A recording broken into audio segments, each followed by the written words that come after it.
I organized a dinner for my coworkers, but the biggest opportunist in the office tried to leave without paying. Little did she know who she was dealing with. Whenever we have a dinner with split bills, Vanessa finds a way to get out of paying. After eating her fill, she pretends to feel sick or suddenly remembers something urgent. If anyone asks her to pay her share, she gives a side eye and replies, "We all ate, right? Why should I pay more?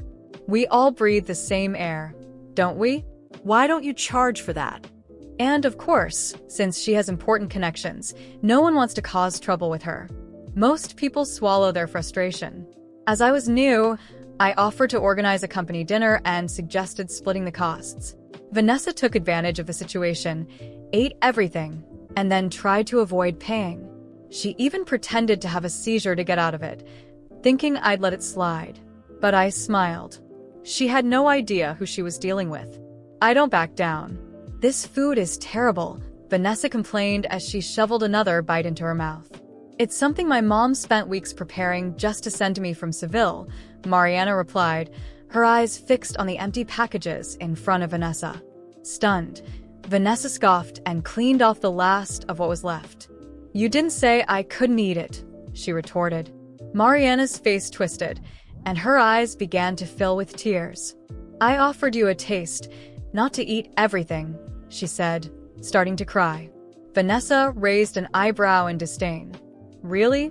Over some food? I'll pay next time. And honestly, it wasn't even that good." "I can't believe you're crying," she added snidely. "People are going to think I bullied you or something." I put my laptop aside and caught the tail end of the argument. Curious, I asked the colleague next to me what was going on. "Why is she crying?" My coworker rolled her eyes toward Vanessa before responding. "You're new, so you don't know. But Vanessa always finds a way to get things for free. Everyone tries to steer clear of her." "Mariana is new too. She just moved here from Granada," she explained. "She went through a lot to buy those traditional snacks from her hometown. Even her mom helped prepare and send them." Mariana wanted to be kind and let Vanessa have a taste, but she just devoured everything and then criticized her mom's cooking. Another colleague, visibly annoyed, chimed in. "Next time, she'll say she'll never pay anyone back. If she's not mooching, she's looking for shortcuts." Mariana was still crying while Vanessa shouted over her. "You're crying over some snacks? Really? You sound like a country bumpkin. Can't even handle more than 3 dishes in a proper meal." Mariana fell silent, stunned by Vanessa's outburst, her cheeks still wet. That was fine. I wanted to step in, but Director Collado called me over to deliver some papers to his office. By the time I returned, everyone had dispersed. At lunchtime, a coworker mentioned, "I'm ordering takeout. There's a discount code if anyone wants to use it." He tapped lightly on my desk and asked politely, "Hey, I saw you haven't had lunch yet. Want me to order something for you?" I looked up from my work. "Sure. Thanks. Let me know how much it is, and I'll transfer the money." He smiled, saying we'd settle it later. When he used the code, Vanessa quickly approached with a wide smile. "Lucas, I haven't eaten either. Can you order something for me too?" Lucas didn't respond and simply walked away. Vanessa huffed. "How stingy." Someone nearby teased Vanessa. "How many times have you borrowed food from Lucas? Have you ever paid him back? Get over it. I have a Chanel bag. Do you really think I'd scam him for takeouts?" Vanessa scoffed. She returned to her desk, but soon got up again and called out to Lucas. "Come on, order something for me one more time. I swear I'll pay you back when I owe you 1,000 euros. Lucas didn't even turn around when the food arrived. Everyone grabbed their orders, except one, which was left on the side without an apparent owner. Vanessa took the opportunity and started eating. When Lucas returned, he threw a contract onto her desk. "Did you take my food without asking?" Vanessa laughed. "I saw it sitting there and didn't want it to go to waste." Lucas replied, "Taking something without permission is theft. That cost 20 euros. Send me the money." Vanessa's eyes widened. "What proof do you have that it was yours? Besides, you used a discount code. It probably cost nothing." Outraged, Lucas responded, "Vanessa, have you no shame? Do you really need to mooch every day?" Vanessa rolled her eyes and sneered. I wouldn't even care if you died, Lucas. Besides, you probably don't even have 200 euros in your wallet. Don't talk to me. It's bad luck. Lucas looked ready to reply, but Vanessa slammed her hand on the desk. Do you know who I am? I have important connections. With a heroic air, I said, you have spinach in your teeth. The entire room erupted in laughter. Humiliated, Vanessa stormed back to her desk, stomping. She sat down so hard that the food leftovers spilled into her Chanel bag. She screamed, grabbed the bag, and ran to the bathroom. Jamie approached me and thanked me, saying no one had managed to rattle Vanessa in ages. I offered him my lunch. I didn't touch it, and I'll be leaving early anyway. You can have it. Aren't you afraid Vanessa will come after you? I mean, she has connections, a coworker commented. I shrugged and smiled. Not my problem. I have my own resources too.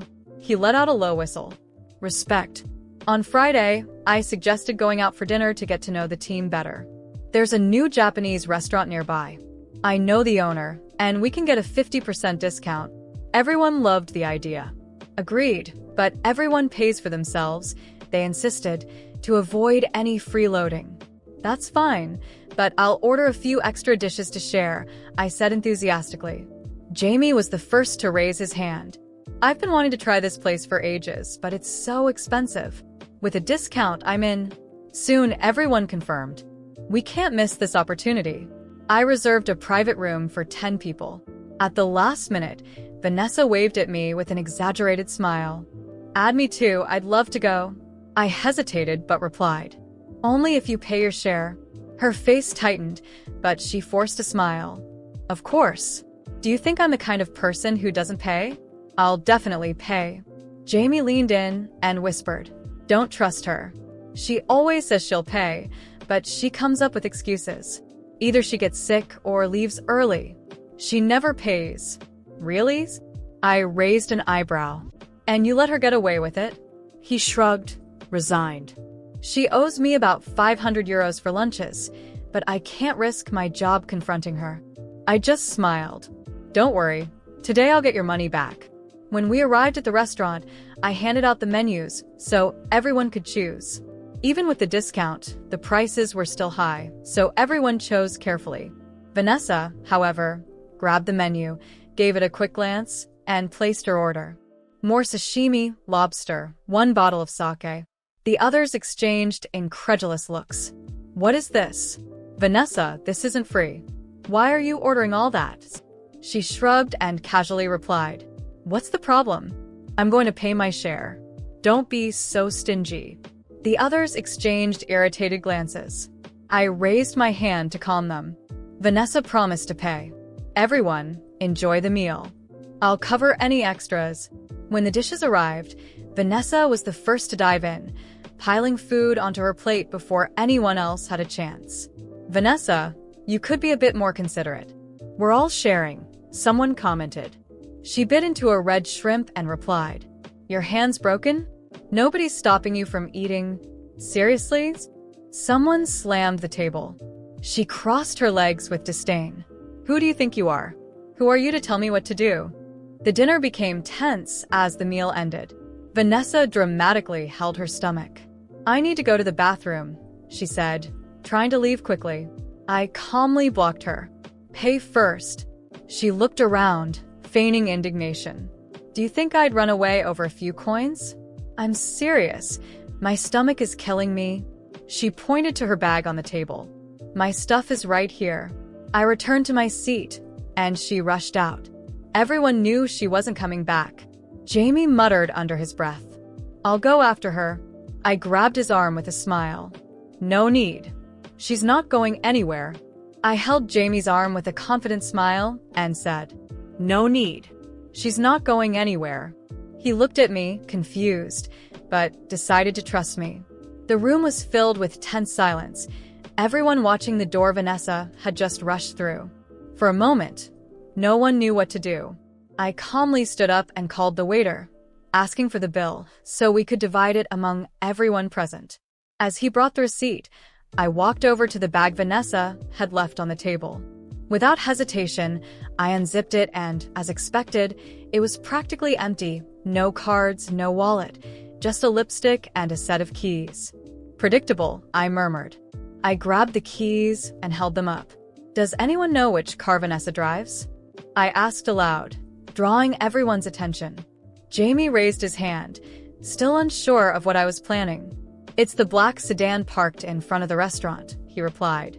With a smile, I slipped the keys into my pocket and returned to my seat. By then, the waiter had arrived with the bill. I divided the cost proportionally, but made sure to add all the expensive dishes Vanessa ordered to her share. I was meticulous. Here it is, I said, handing over the bill for everyone to see. This is what each person owes. Vanessa's portion is highlighted here. People around started murmuring, annoyed by her audacity. Jamie was the first to speak up, but she's clearly not going to pay. You know that, right? I do, I replied calmly. That's why we're taking care of it now. I stood up again and went to the restaurant manager. I explained the situation clearly, assuring him I would pay the entire bill, but that I had a way to track Vanessa and recover her share. The manager, understanding and likely accustomed to dealing with difficult situations, agreed to help. Meanwhile, I asked everyone else to keep enjoying dessert. I stepped out of the restaurant with Jamie and headed to Vanessa's car. Using the keys I had taken, I opened the trunk and, to my surprise, found several bags of expensive shopping, all with luxury brand tags. She's unbelievable, I commented, showing Jamie. He was visibly impressed. I took a few photos of the bags and the car's interior as evidence, and then locked everything back up. We returned inside, where our coworkers were still discussing the incident. About 20 minutes later, Vanessa finally reappeared. She rushed in, wearing a fake look of discomfort. Sorry for the delay, she said, holding her stomach. I had an emergency and had to run to the bathroom in another building. Oh, how convenient, I replied, smiling. I placed the bill in front of her, highlighting the amount she owed. Vanessa froze for a moment, clearly unsure of what to say. Oh, I forgot my wallet at home. But don't worry, I'll pay tomorrow. I promise. Nobody believed her excuses anymore. At this point, even the quietest people were visibly annoyed. No, Vanessa. You're going to pay now, I insisted, my voice firm. She started raising her voice, as she often did when trying to intimidate others. How dare you doubt me? I'm a respectable woman. Do you all know who you're dealing with? We know very well, I replied, keeping my tone calm. And we know you're used to avoiding your responsibilities. But today, that won't happen. I lifted my phone and showed her the photos of the luxury bags in her car trunk. Recognize this? I asked. Vanessa turned pale. She looked around, searching for an ally, but no one supported her. How dare you go through my car? That's an invasion of privacy, she shouted, trying to shift the focus of the situation. Invasion? Maybe. But the evidence speaks for itself. If you can spend so much on bags, you can definitely pay your share of this dinner. At that moment, Vanessa realized she was cornered. She tried a few more excuses, but no one was willing to listen anymore. Finally, she huffed in frustration and pulled out her phone, transferring the money. There. Are you happy now? She shouted as everyone around her looked on with disapproval. Very, I replied with a smile. Vanessa stormed out of the restaurant, stomping her feet, but now everyone knew who she really was. After that, the evening continued peacefully, and many of my coworkers thanked me for finally putting Vanessa in her place. At the end of the night, Jamie stopped me before leaving. You are incredible. I don't think anyone else would have had the courage to do what you did. I smiled, satisfied. Sometimes, all it takes is someone who's not afraid to stand up to those who take advantage of others. And that day, I was that person. After that dinner, I thought Vanessa would lay low for a while, but I underestimated her ability to stir up drama. It didn't take long for rumors to start circulating in the office. At first, it was subtle comments. I heard Vanessa is upset about what happened, or she mentioned she was humiliated at the restaurant. Slowly, the whispers intensified. As always, Vanessa was twisting the situation to her advantage, but I wasn't about to let that slide. One day, Jamie came to my desk with a serious expression. I need to tell you something, he said, pulling up a chair and sitting next to me. What is it?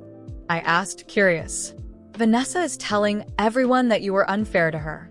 She's claiming you went too far, that you know she's struggling financially, and that real friends would never put her in that position.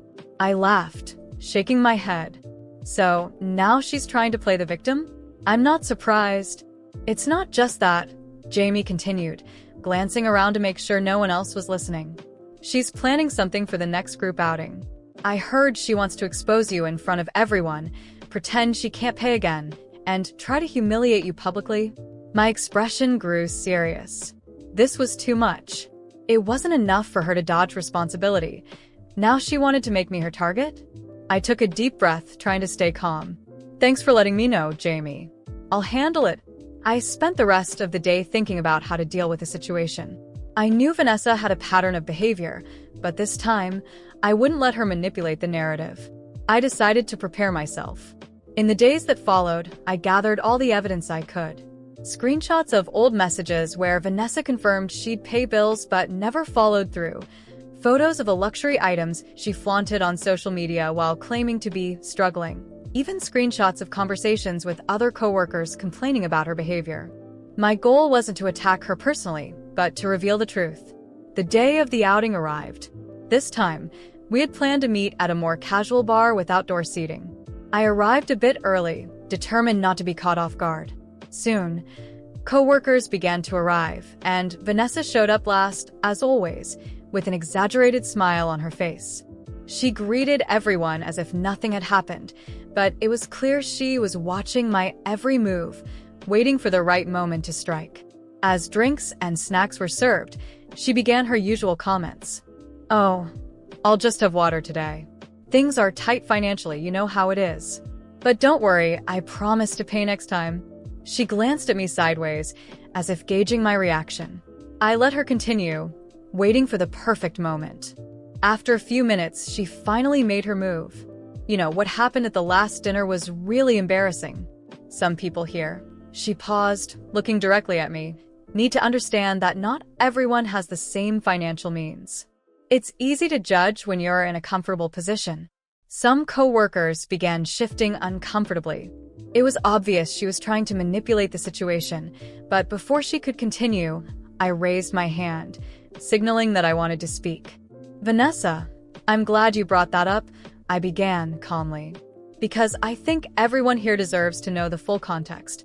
I opened my phone and, connecting it to the bar's projector, something I had arranged in advance, started displaying the screenshots and evidence I had gathered. This is a record of the times you confirmed you would pay for something and never did.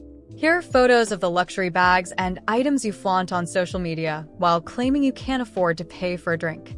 And here are messages from other coworkers complaining about the debts you've racked up with them. The room fell into absolute silence. Vanessa, visibly uncomfortable, tried to interrupt. This is an invasion of privacy. You had no right to do this. Actually, I have every right to defend my reputation, I replied firmly. You tried to defame me, but now everyone can see the truth. This isn't about financial hardship, Vanessa. It's about respect and responsibility. Some coworkers began murmuring among themselves. Jamie was the first to speak up. She's right. How many times has Vanessa done this to all of us? It's always the same excuse. Others started to agree. It's true, she always disappears when it's time to pay, and then tries to play the victim. Vanessa tried to argue, but the group's indignation was stronger. One by one, people began expressing how tired they were of her antics. We can't keep enabling this behavior, said one coworker. If she wants to live a luxury lifestyle on social media, she can pay for it. But we're not responsible for funding her choices. In the end, the consensus was clear. Vanessa would no longer be invited to group outings. It wasn't a decision made out of spite, but out of sheer exhaustion. She stormed out, slamming the door behind her. And for the first time, the entire group felt a sense of relief. Jamie approached me at the end of the night. You handled that brilliantly. I think we all owe you a thank you. I smiled, feeling a sense of accomplishment. Sometimes, the truth is all we need. And that night, The group was finally free from the burden Vanessa always brought with her. I paid for my sister's education while working 2 jobs, only for her to call me a loser during a family dinner. She was surprised when I stopped paying her rent and told everyone why she could no longer afford her lifestyle. When my younger sister, Louisa, got into her dream university, the whole family acted like it was the greatest achievement of all time. My parents were beaming with pride. Louisa was already talking about the career she was going to pursue, while I sat in a corner silently calculating how we were going to pay for it. My parents didn't have the money to cover her education. They made that clear when they started hinting at it during family conversations. Louisa is so smart, but university is so expensive these days, my mother would say, looking at me as if I didn't already know where that conversation was headed. I didn't have much. I worked as a mechanic and was trying to save up to buy a house. But Louisa was my sister, and I thought, what harm could there be in helping? So, I started contributing. At first, it was small things, her books, a bit of food, but it didn't stop there. Soon, I was paying her rent, her bills, even her nights out when she needed to relax. Every time she asked for money, it came with a promise like, I'll pay you back when I graduate, or Mom and Dad just can't help right now. The worst part was that my parents acted like it was my duty to help. Family takes care of family, they would say, as if I wasn't already killing myself working 2 jobs to keep them afloat. Louisa, meanwhile, acted as if the world revolved around her. She posted pictures of fancy parties and weekend getaways, smiling as if she wasn't living off my hard work. I kept telling myself it was temporary. Once she graduates, it'll all be worth it, I thought. But deep down, I started resenting the fact that my life was on hold while hers sped ahead, all thanks to me. I thought things would get better once Louisa settled into her university routine. I imagined she would realize how much I was doing for her and show some gratitude. But if anything changed, it was her sense of entitlement, which only grew. The first real sign was her spending habits. While I was skipping meals and working late shifts to pay her rent, Louisa was showing off her new wardrobe on social media. Designer bags, trendy shoes, fancy dinners, things I could never afford. At first, I tried to justify it. Maybe she got a part-time job, or she's just exaggerating to look good. But when I asked her about it, she shrugged. Everyone at university dresses like this, she said. I don't want to look out of place. It wasn't just her attitude toward money.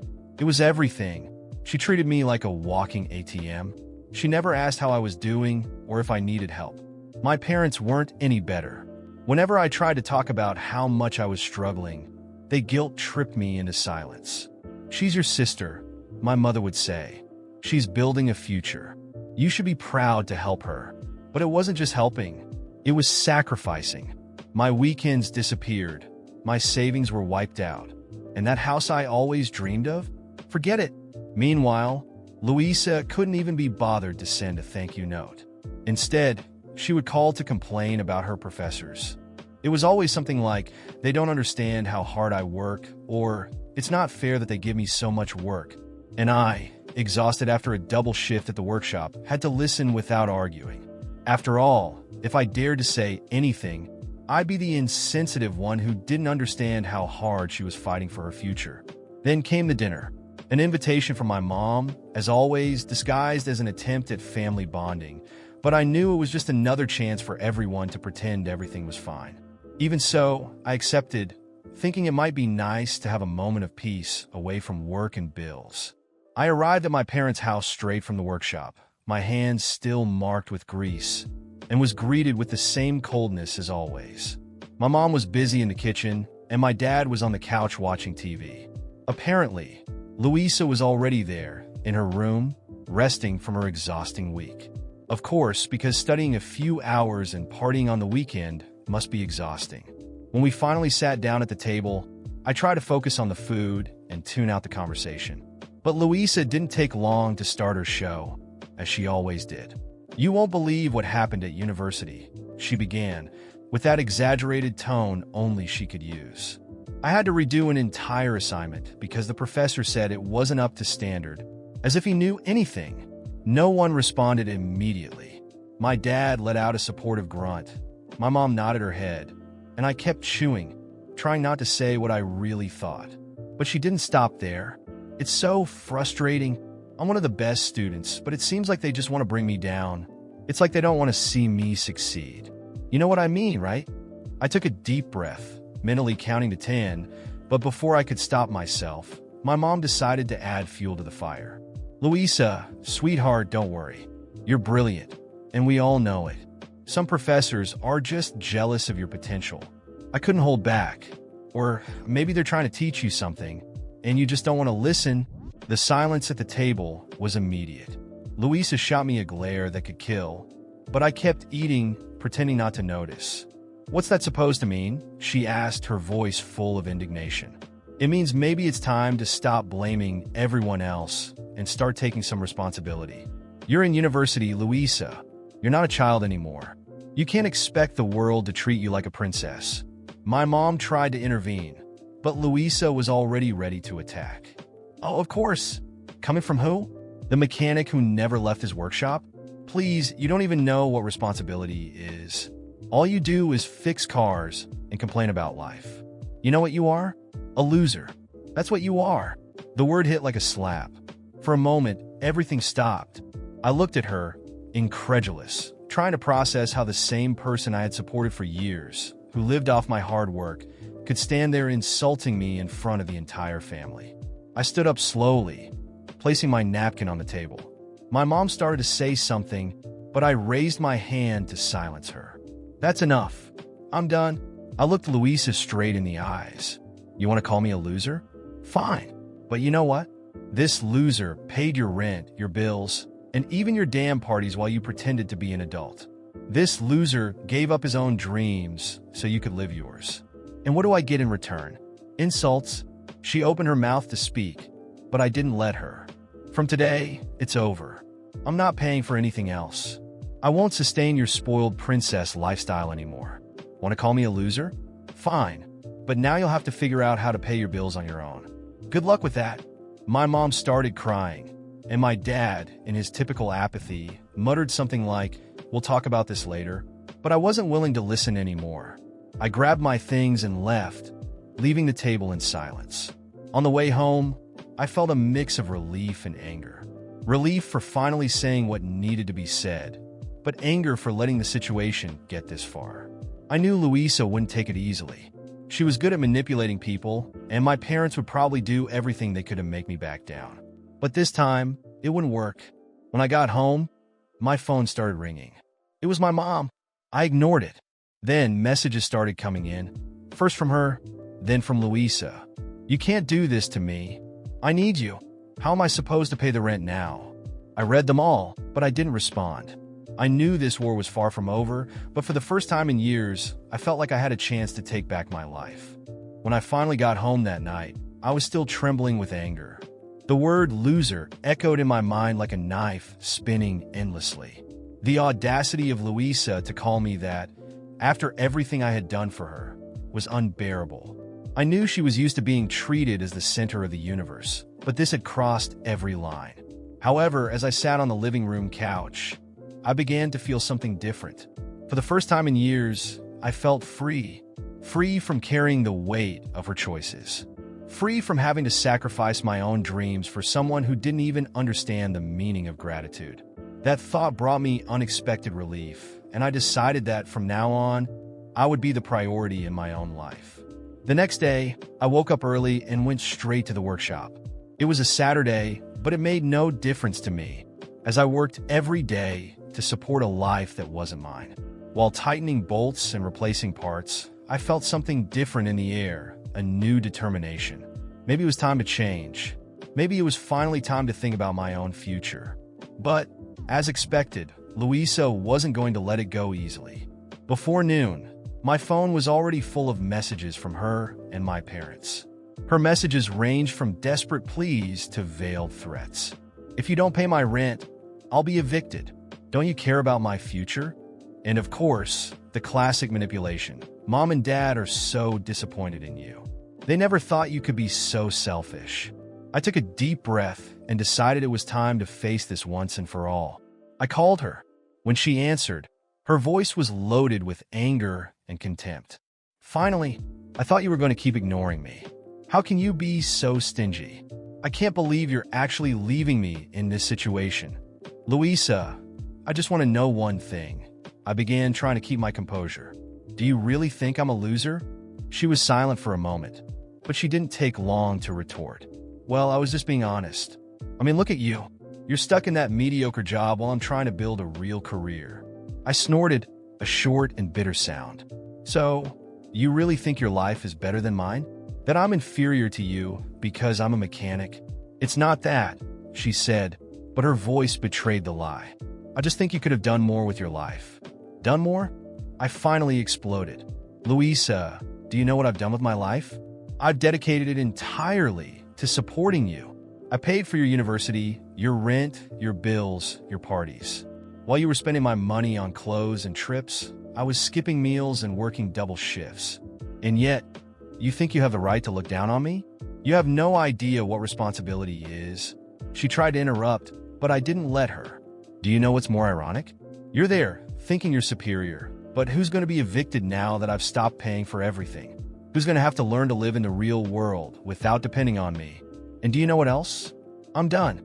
Done being used. Done being the idiot who does everything while you live like a spoiled princess. There was a long silence on the other end of the line until she finally responded, her voice trembling. I just thought you wanted to help the family. I didn't know you felt so much hatred toward me. Hatred? I shot back. I don't feel hatred, Louisa. I feel disappointment. I feel sadness realizing you never saw what I did for you. And now, I feel relief because I've finally chosen myself. Before she could respond, I hung up. My heart was racing, but for the first time, I felt no regret. I knew she would have to face the consequences of her own arrogance.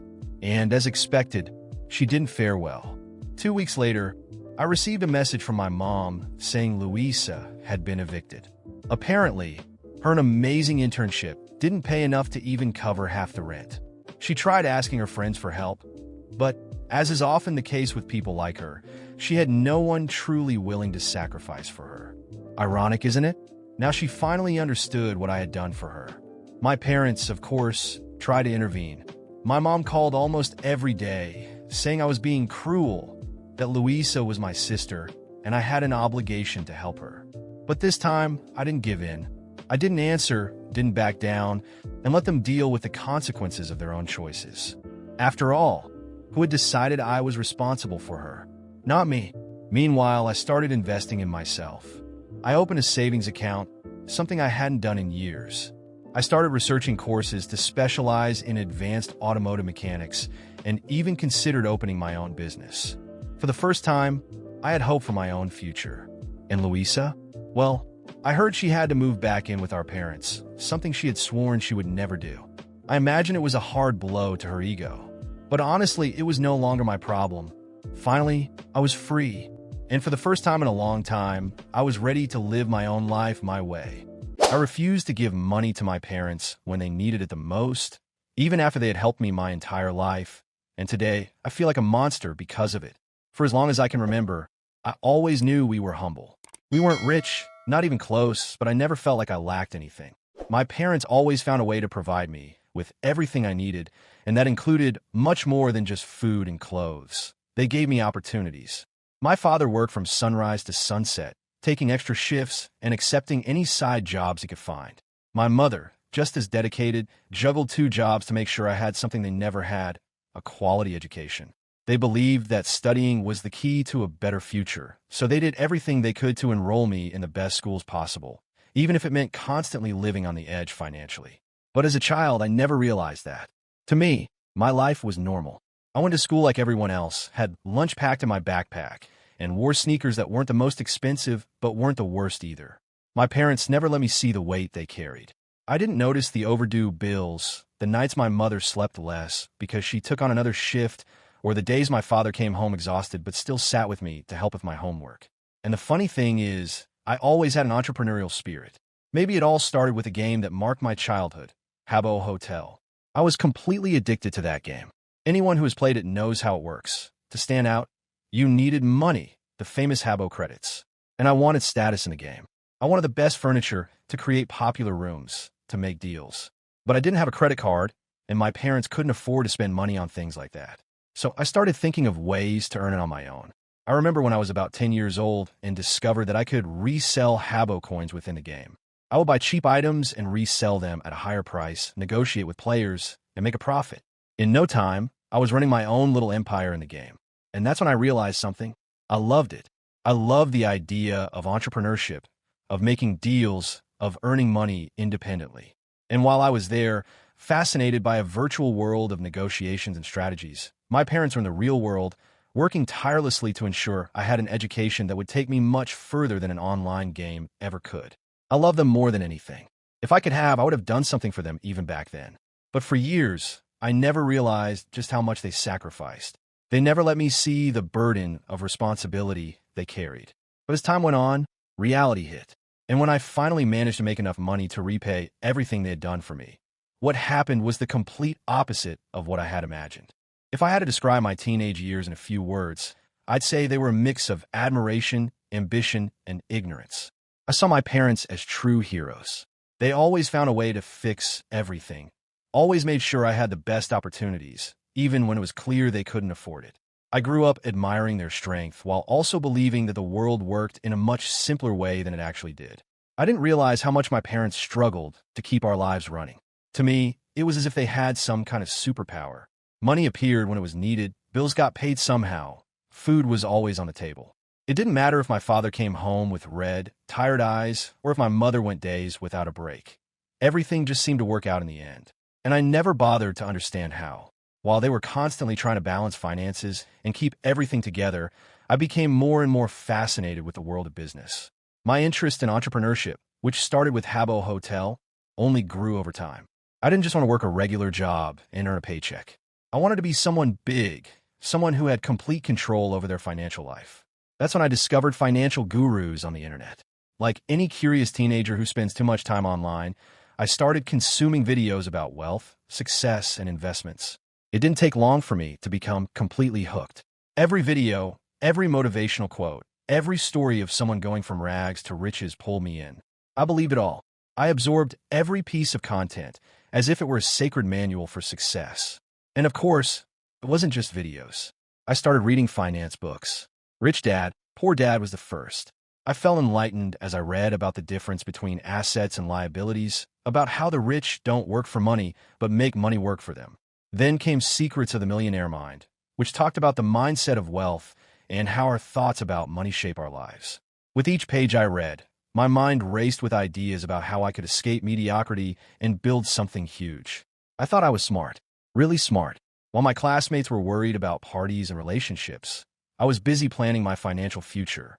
I took notes on strategies, thought about ways to start businesses, and imagined my life 10 years from now, already rich and independent.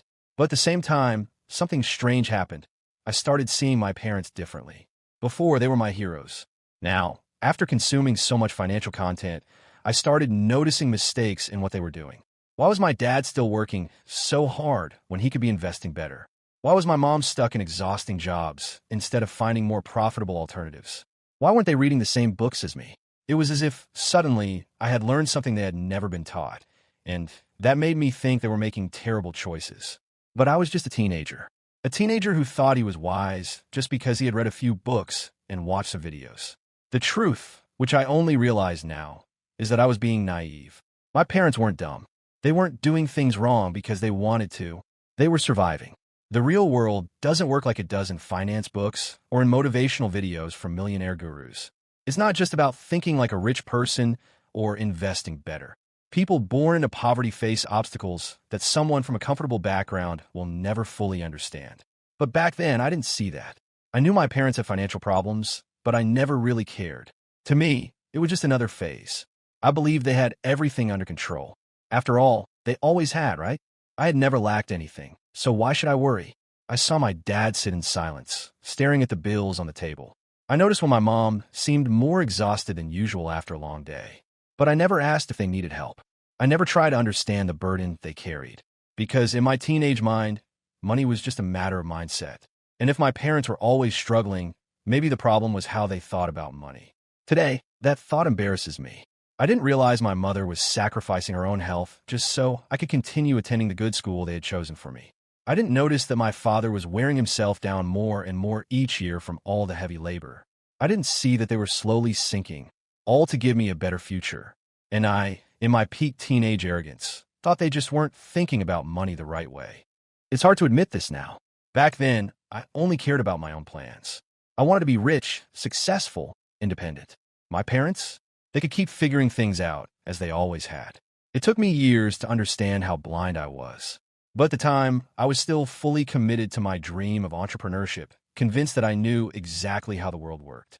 And while I was preparing for my great journey to success, my parents continued living one day at a time, carrying a burden I would only come to understand much later. That's when my life took a drastic turn. After spending years consuming books and videos on finance and entrepreneurship, the time came for me to decide my future. I was still young, full of ambition, and determined not to rely on anyone. After finishing my studies, I took a public service exam and, to my surprise, passed. It felt like a dream come true. Job stability, a guaranteed salary, benefits. It was everything someone from my background could ever hope for. My parents were proud. To them, this was proof that all their sacrifices had paid off. I had finally secured a stable position, free from the hardships they had endured their entire lives. But deep down, something didn't feel right. The problem was, I didn't want stability. I wanted freedom. I wanted to put into practice all those entrepreneurial ideas that had been growing in my mind since childhood. Being tied to a fixed job with a salary cap felt suffocating. The longer I stayed in that job, the more I felt like I was wasting my potential. So, after several months, I made a decision that many would consider reckless. I quit to start my own business. My parents were surprised, but didn't criticize me. They simply asked if I was sure. And with the arrogance of someone who thinks they know everything, I confidently said yes. I explained that I was tired of depending on a fixed paycheck and wanted to build something of my own, something big, and they supported me. Even though they didn't fully understand what I was trying to do, they stood by me. At first, I was filled with confidence. I invested all my savings and launched a small business. I was convinced that, armed with the knowledge I had gained from books and financial gurus, I would soon turn this project into a thriving company. But reality hit me hard. Entrepreneurship wasn't as easy as the books made it seem. The market was ruthless, customers didn't appear as expected, and expenses were far higher than I had anticipated. Within months, my business started sinking. I tried everything. I cut costs, looked for ways to boost revenue, experimented with different marketing strategies. But nothing seemed to work. Each month, money became scarcer, and the bills piled up. And yet, my parents never stopped supporting me. They saw my frustration, saw that I was on the verge of failure, but never once discouraged me. Instead, they kept reassuring me. Every time I came home feeling defeated, my father would say, "Everyone who has succeeded has gone through struggles first. Don't give up now." My mother comforted me, telling me everything would work out, that I just needed to keep pushing a little longer. They stood by me, believing in me, cheering me on, while I didn't even realize they were drowning in debt themselves. It was only when I started paying more attention that I noticed something strange. Despite working for so many years, even earning enough to live with a basic level of comfort, my parents were always in debt. No matter how much money came in, they could never seem to get ahead. And with all the arrogance I still carried, I decided I was going to help them. After all, hadn't I read all those finance books? I knew about investments, budgeting, and how to manage money. I felt entitled to give them advice, as if I had discovered truths they had somehow missed. So I started giving them financial tips.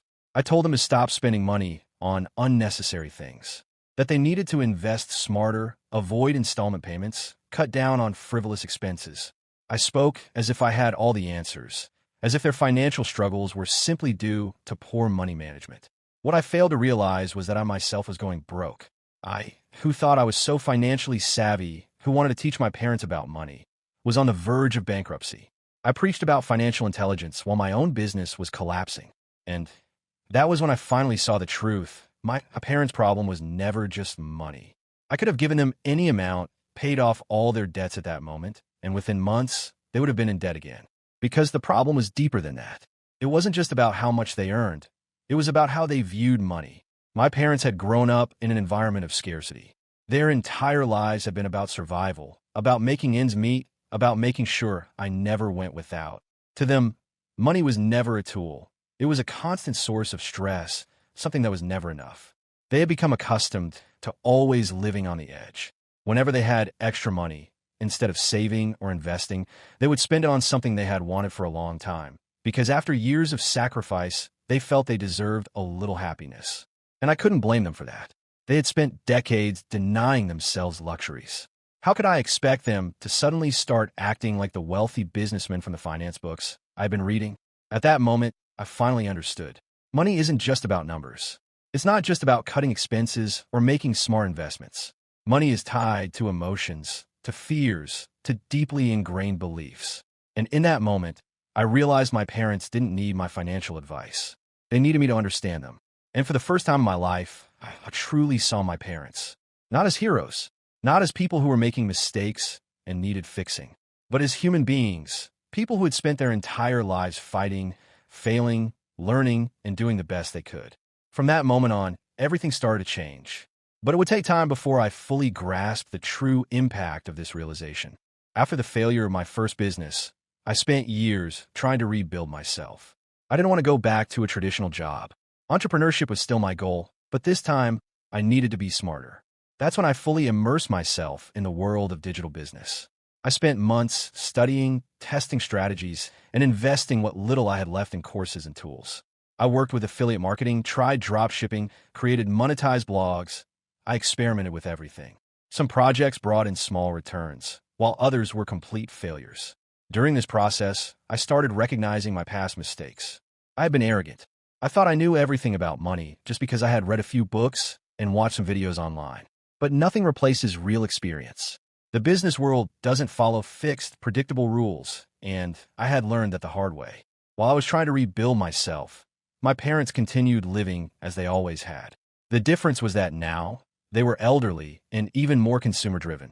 They hated the idea of living with restrictions. Even when money was tight, they would rather spend everything than go without something. To them, not having meat on the table was unthinkable, even if it meant taking on more debt at the grocery store. If they could pay in installments, they did. If they could borrow money, they would. And this became an endless cycle. I saw what was happening and tried to help. I didn't want them to struggle, so I started offering suggestions. I proposed a realistic financial plan tailored to their lifestyle. I showed them how they could save without giving up everything, how they could reduce small expenses and slowly get out of the financial hole. But every time they saved in one area, they spent more in another. If they managed to lower their electricity bill, they would use the savings to buy something unnecessary. If they avoided a new loan this month, by the next month, they had already taken out another one. It was frustrating. I tried talking to them, explaining, showing the numbers, but it was like talking to a wall.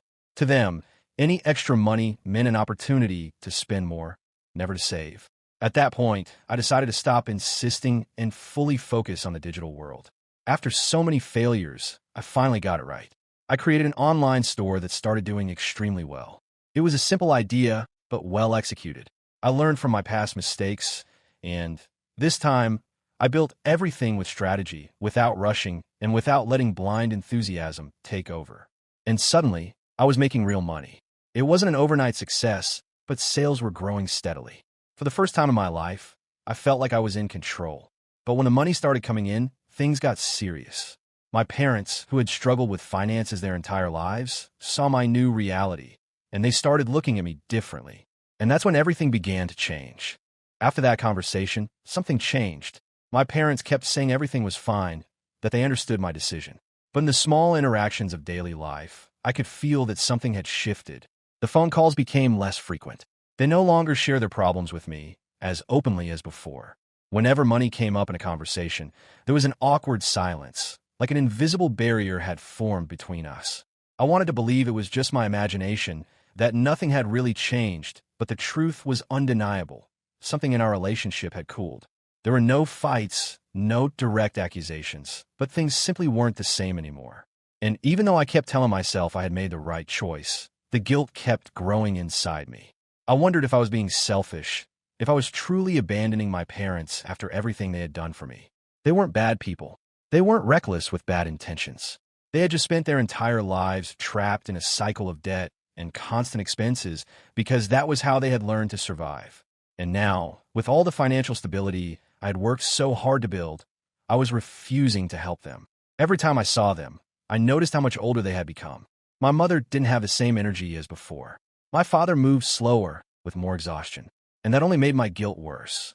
But at the same time, I knew that if I gave in, if I started covering their bills, if I bought the house in my name for them to live in, I would never be able to escape from that situation. Because this wasn't temporary assistance. It was a pattern that, once started, would become my responsibility forever. And deep inside, I felt anger. Not toward them, but toward the situation itself. Why did it have to be like this? Why were there people who could simply live their lives without carrying the financial burdens of their families? While I had to choose between my own stability and my parents' well-being, it was a constant battle within me. With each passing month, my business grew. I was making more money than ever. I could afford luxuries I had never dreamed of.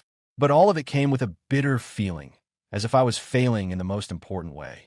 Because what was the point of success if I couldn't use it to help the people who mattered most to me? But at the same time, what was the point of helping if it meant sacrificing my own financial future and repeating the same cycle I had worked so hard to break free from? It was a question with no answer. And while I kept battling with my own thoughts, my parents slowly started to drift away. Not in an obvious way, not with fights or arguments, just with silence. A silence that hurt more than any accusation ever could. With my store growing and my financial stability secured, I decided it was time to take the next step in my life. I wanted to expand my business, invest in physical stores, and, most importantly, move to a new city to live the life I had always dreamed of. I had worked too hard, failed, learned, and now I wanted to enjoy this new phase with more freedom. During a phone call with my parents, I told them about my plans. I explained that I was moving, that I wanted to invest in new opportunities, and build something even bigger. They listened carefully, without interrupting. But at the end of the conversation, the inevitable question came up. "And the rent here?" My mother asked in a cautious tone. It was something I had expected. Until now, I had been paying their rent. Not because I was obligated to, but because I could afford it without affecting my finances. But now, with my move, I didn't want to keep paying two unnecessary rents. I knew that would set a precedent I didn't want to establish. So I was honest. I explained that it didn't make sense for me to keep paying if I wasn't going to be there anymore. That I wanted them to learn how to manage their money without relying on me. If it weren't for my store, how would things be today? I asked. There was a pause on the other end of the line. My father took a deep breath. My mother stayed silent for a few seconds before responding. "We understand," and they changed the subject. But I knew that, deep down, everything was not fine. They didn't say they were hurt. They didn't make a scene. But I could feel that the conversation hadn't been easy for them. And after I hung up the phone, I just sat there, lost in my thoughts. I worried about them. That was why I kept pushing the conversation about finances. It wasn't coldness. It wasn't selfishness. It was because I knew that if they didn't learn to control their spending, their situation would never change. And I didn't want to carry that weight forever. I had no intention of committing to a monthly financial responsibility. I knew that once I started, I would never be able to stop. And even if they never explicitly asked, the expectation would always be there. But at the same time, I felt like a monster. Saying no wasn't easy. Watching my parents grow older and choosing not to take on their financial burdens wasn't easy. And even though I knew my decision was rational, even though I knew I wasn't wrong, it still hurt. Because this was the consequence of being the first in the family to have money. There was no reference, no example to follow. I was the only one who had managed to break out of the cycle of debt and financial struggles. And now I carry the weight of deciding what to do with that position. And it hurt, because deep down, all I really wanted was for things to be different. I've been carrying this guilt for a long time, and no matter how much I try to ignore it, it always comes back. So today, I decided to write this here, hoping someone might give me a different perspective. I refused to give my parents money, not because I couldn't, but because I knew that if I started, I would never be able to stop. Because I understood that their problem was never really a lack of money, but rather the way they had always lived. But at the end of the day, does that even matter? My parents spent their entire lives sacrificing for me. I never lacked anything. They always made sure I had the best opportunities, even if it meant living with financial struggles themselves. And when I finally had the chance to give back, I said no. Not because I wanted them to suffer, not because I am ungrateful, but because I knew that if I took on that responsibility, my money would never be just mine again. It would be ours, and I would never be able to say no without feeling the way I do now. I see them getting older, and I wonder if I'm doing the right thing. If I were a good person, wouldn't I just pay for everything? Shouldn't I make sure my parents have a comfortable retirement, free of financial worries? Shouldn't I give back everything they did for me? But at the same time, if I do that, wouldn't I just be enabling the same cycle? If I cover all their bills, buy them a house, or send them money whenever they need it, wouldn't I just be creating a new dependency instead of actually helping them? People say that when someone is the first in their family to make money, this kind of burden comes with it. But no one told me how much it would hurt. No one warned me that I would feel guilty every time I said no. No one told me that I would lose sleep at night, wondering if I was being rational or just a heartless, selfish person. No one explained that having money doesn't just mean freedom and comfort, but also carrying the invisible expectations of those who have lived in financial scarcity their entire lives. And the worst part? My parents have never demanded anything. They have never guilt-tripped me. They have never thrown their sacrifices in my face. And maybe that makes it even harder. If they had yelled at me, if they had been ungrateful, maybe it would be easier. I could just cut ties and move on with my life. But they simply accepted it. They say they understand. They change the subject whenever money comes up. And it kills me inside. Because deep down, I know that they don't understand. They don't understand why the son they sacrificed so much for, the son who now makes more money than they ever did, chooses not to give them financial support on a regular basis. And I ask myself, does that make me a monster? I'm not a billionaire. I'm not someone who could fix all their problems without feeling it in my bank account. But I'm also not struggling to pay my own bills. I live well. I can help them. But I don't. Because I know that if I do, I'll never be able to stop. Because I know it wouldn't be a solution. It would just be the beginning of a new financial relationship where I would always have to be there to cover their needs. And I want to live my life. Does that make me a monster? Or am I just doing what any reasonable person would do? I'd really like to know what you would do in my place. Because honestly, I don't know what to think anymore. I found out my husband cheated on me with my own sister, and my whole family turned against me. But not karma. Before continuing the story, let us know in the comments which city you're watching from. Don't forget to subscribe to the channel, hit the notification bell so you won't miss more stories, and leave your like on the video. I left work early that Tuesday because I had a migraine that wouldn't quit, the kind that makes fluorescent lights feel like ice picks. My boss actually insisted I go home, which never happens in corporate accounting. I remember feeling grateful as I drove through afternoon traffic, thinking I'd take some medicine and sleep it off before my husband got home. Our house was in one of those cookie-cutter subdivisions where every third house looks identical. I pulled into the driveway at 2:47 p.m. I know the exact time because I glanced at the dashboard clock thinking I'd have at least 3 hours alone. The front door was unlocked. Not unusual. My husband worked from home most days. But his car wasn't in the garage. I assumed he'd gone out for groceries or a run. I walked through the foyer, dropping my purse on the console table. That's when I heard it. A sound that didn't belong. Low voices from the living room. Then laughter. Her laughter. My sister's laughter. My feet moved forward on their own. Some part of my brain was still innocent, still assuming she'd stopped by to visit, that they were just talking. But my body already knew. My hands were shaking before I reached the doorway. They were on the couch. My husband's shirt was on the floor. My sister's dress was bunched around her waist. They didn't hear me at first, too absorbed in each other to notice the woman standing frozen in her own living room doorway. When my sister finally turned her head and saw me, she didn't scramble away. She didn't look ashamed. She just stopped. Looked at me with this strange expression, like I'd interrupted something important but ultimately inconvenient. My husband sat up slowly, not bothering to cover himself. No panic in his eyes, just tired resignation. "How long?" I heard myself ask. My voice sounded distant, like it belonged to someone else. "Does it matter?" he said, reaching for his shirt. My sister stood up, adjusting her dress with steady hands. "We didn't plan this," she said, and the casualness in her tone made my stomach drop. "It just happened." "How long?" I repeated. 14 months, my husband said flatly. Give or take. 14 months. More than a year. While I was working 60-hour weeks to help pay off his student loans. While I was organizing family dinners where the three of us sat around the same table. While I was showing her pictures of vacation spots. Asking her opinion on which resort to book for our anniversary.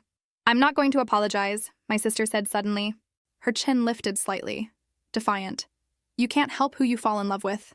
The words didn't make sense at first. Love. She was calling this love. "You're my sister," I said stupidly. "And he was never really yours," she replied. "Not in any way that mattered. You were always too busy working, too focused on your career.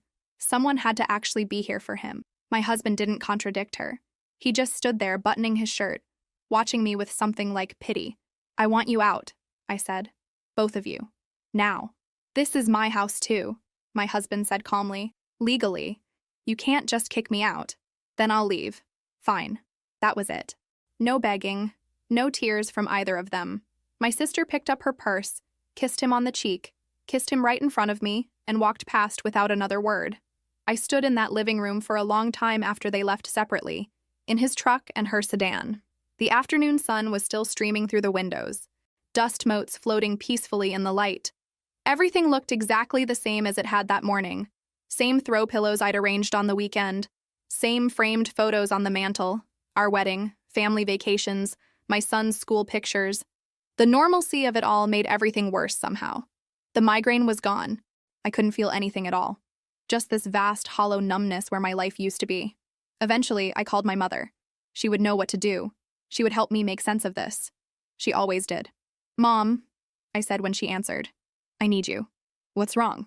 I came home and the words tangled in my throat. My husband and my sister. They've been for over a year. Silence. Long enough that I thought the call had dropped. Mom? Well, she said finally, her voice tight. These things happen. We'll talk about this later. I'm in the middle of something. She hung up. I sat on the hotel bed that night, a cheap place near the highway that smelled like cigarettes and industrial cleaner, and stared at the ceiling. The walls were thin enough that I could hear the couple next door arguing about money. My phone stayed silent. No calls. No texts. Nobody checking if I was okay. That's when I understood. I wasn't going to wake up from this. There was no mistake to clear up, no misunderstanding to resolve. This was my life now. And I was completely, utterly alone. The hotel room became my prison for 3 days. I called in sick to work, which I never did. My boss sounded concerned but didn't push. I barely left the bed except to use the bathroom. Lying there, staring at the water-stained ceiling, my mind wouldn't stop replaying moments I'd dismissed or ignored. Like a film reel stuck on repeat, showing me all the ways I'd been blind. The dinner parties we'd hosted. My husband always seated my sister next to him, always made sure her wine glass stayed full. Your sister has such refined taste, he'd say. She really knows how to appreciate the little things. And my sister, always dressed just a little too carefully for casual family dinners. Hair perfectly styled, makeup flawless. She'd lean in when he talked, touch his arm when she laughed at his jokes, right in front of me. I remembered last Thanksgiving. I'd been exhausted from working late every night that week, trying to close quarterly reports. I'd fallen asleep on the couch after dinner. When I woke up at midnight, the house was dark. My husband was in bed. My sister's car was gone. At the time, I'd thought nothing of it, but now I saw it differently. The way she'd volunteered to help clean up, the way he'd stayed behind too. How long had they been alone together while I slept 20 feet away? The business trips. I traveled once a month for work, usually 3 or 4 days. My sister had started offering to check in on my husband. You work so hard, she'd say. Someone should make sure he's eating real food and not just takeout. I'd been grateful. I'd actually thanked her for spending time with my husband while I was gone. She'd take him meals. They'd watch movies together. Once I'd FaceTimed home and they were both on the couch. My sister had answered his phone. He's in the bathroom, she'd said. We're just hanging out. The comments. I'd written them off as awkward humor, but they'd been barbs all along. Must be nice to have a career you actually chose, she'd said once. Some of us just had to figure out how to be decorative. You always got the practical genes, she'd said at a family dinner. I just got stuck with the pretty ones. My mother had laughed. Pretty is powerful too. Now I understood she'd been resentful. Envious. She'd looked at my life, the career, the house, the husband, and decided she deserved it more. Growing up, our parents had assigned us roles. My sister was the beauty. I was the smart one. She'd learned that her value came from looks. I'd learned that being smart meant working twice as hard for half the validation. She'd always dated men who treated her like an accessory. My husband had been different. Successful, stable, respectful. Or so I'd thought. What I hadn't realized was that she'd seen him as a trophy. Proof that she could have everything I had. And he'd seen her as an escape from a wife who worked too much. The worst part was my son. He was 15, old enough to know better. My sister had been cultivating a relationship with him for months. Taking him to concerts I was too busy to attend. Letting him drive her car in parking lots. Buying him expensive sneakers I'd said he needed to save up for. She'd positioned herself as the fun aunt. And I'd been the mom who worked late and nagged about homework. When I'd finally called him from the hotel, 2 days after everything fell apart, his voice had been cold. "Are you coming home?" he'd asked. "I don't know where home is anymore," I'd said. "Dad said you walked out." "Did he tell you why?" Silence. "Your father and your aunt have been having an affair," I said, "for over a year." More silence. Then quietly, "I kind of knew." Those 4 words destroyed something in me. "You knew?"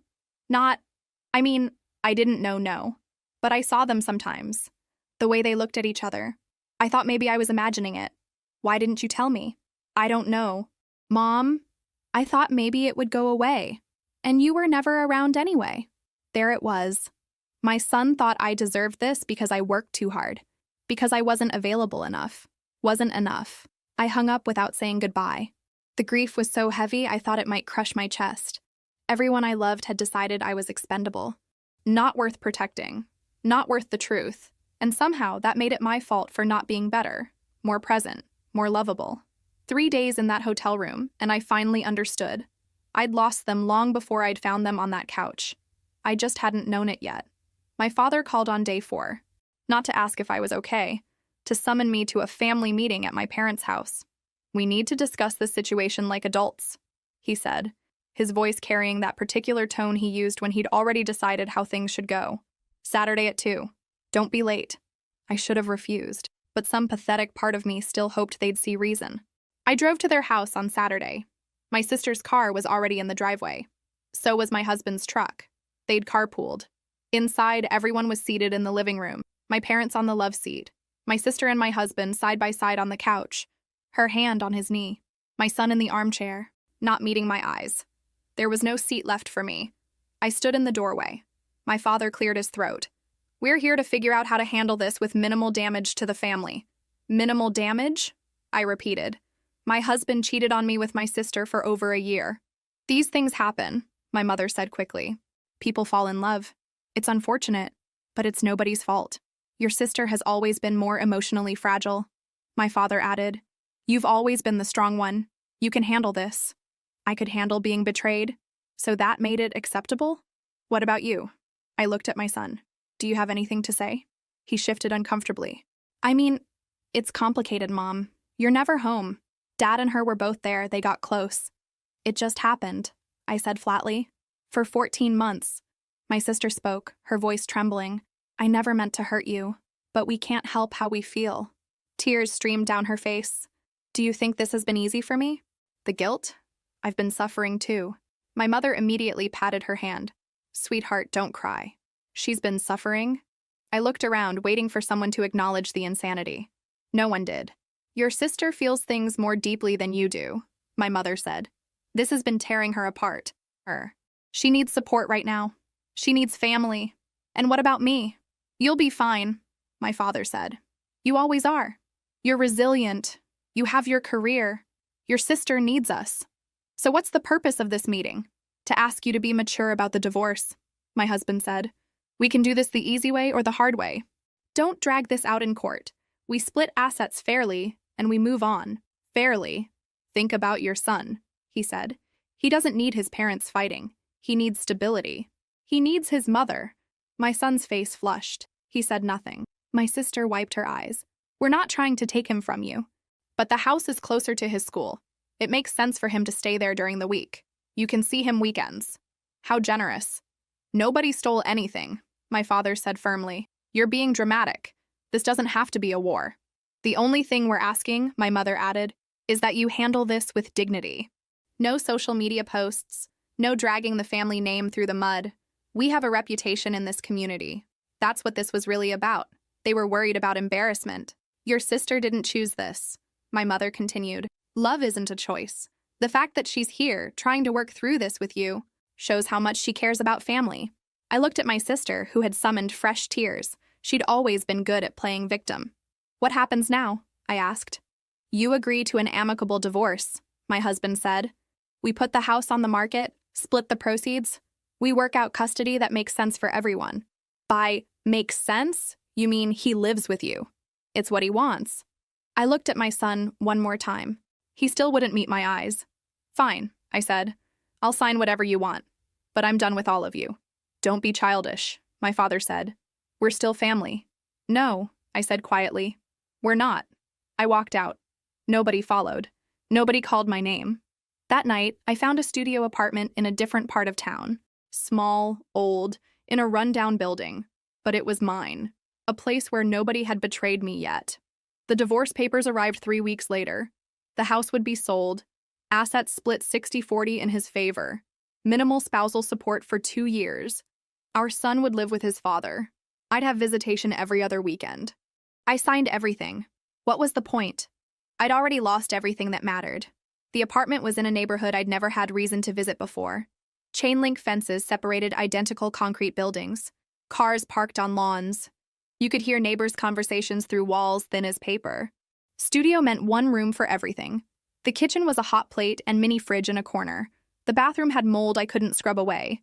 The carpet was beige and stained. $800 a month, half my previous mortgage. It felt like a fortune now. I moved in with 2 suitcases and my laptop. Everything else stayed in the house being sold. I slept on an air mattress from a discount store. Ate cereal standing at the counter because I had no table. The commute became a nightmare. 2 buses and a train, nearly 2 hours each way. I left at 6 in the morning, got home after 8 at night. My coworkers stopped asking if I was okay. The answer was obvious from the circles under my eyes and my 3 outfits on rotation. My son was supposed to visit that first weekend. I'd bought his favorite snacks, ingredients for pancakes. I'd inflated the air mattress extra firm so we could both sit on it to watch movies on my laptop. He texted Friday. Can't make it this weekend. Got plans with friends. Sorry. Next weekend. Dad's taking me to a concert. Maybe next time? The one after. Homework. Really behind. Need to focus. I stopped planning for his visits. Stopped buying his favorite foods. 3 months in, I was drowning. Not dramatically, just slowly, quietly sinking. Work was automatic. Home was silent. Weekends stretched like deserts. On a Saturday with nothing to do, I stared at the hot plate and mixing bowls from the thrift store. I'd always liked baking, though I'd rarely had time. My grandmother had taught me when I was young. It was one of the few pure memories I had left. I made a simple chocolate cake.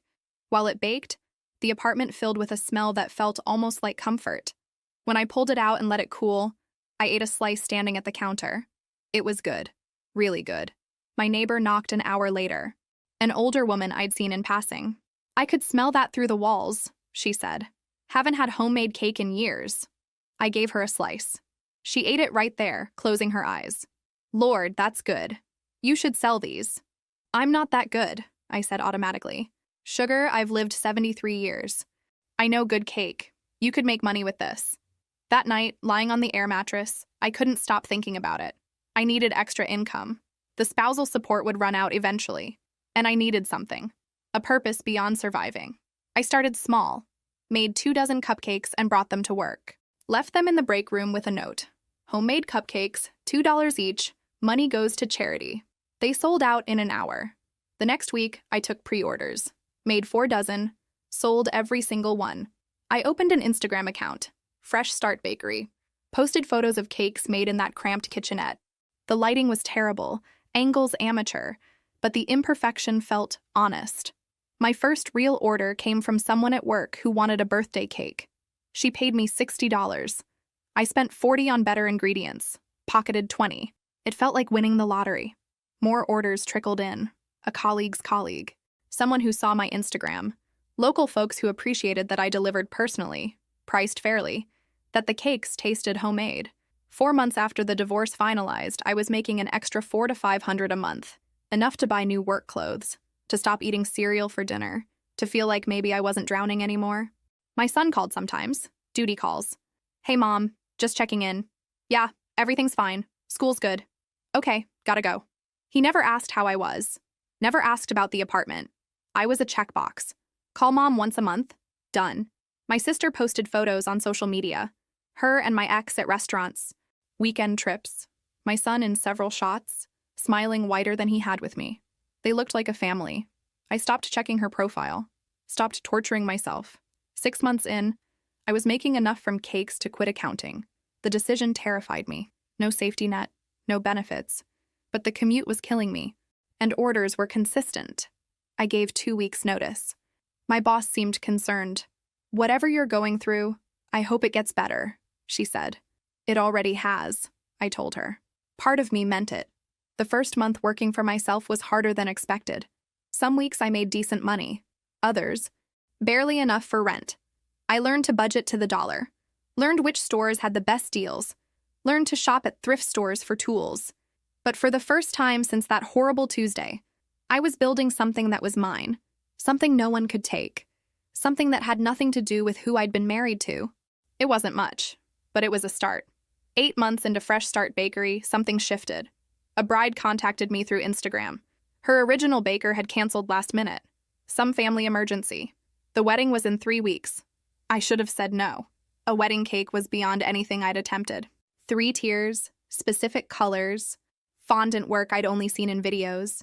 But she was desperate, crying on the phone, and the deposit was more than I made in a good month. I said yes.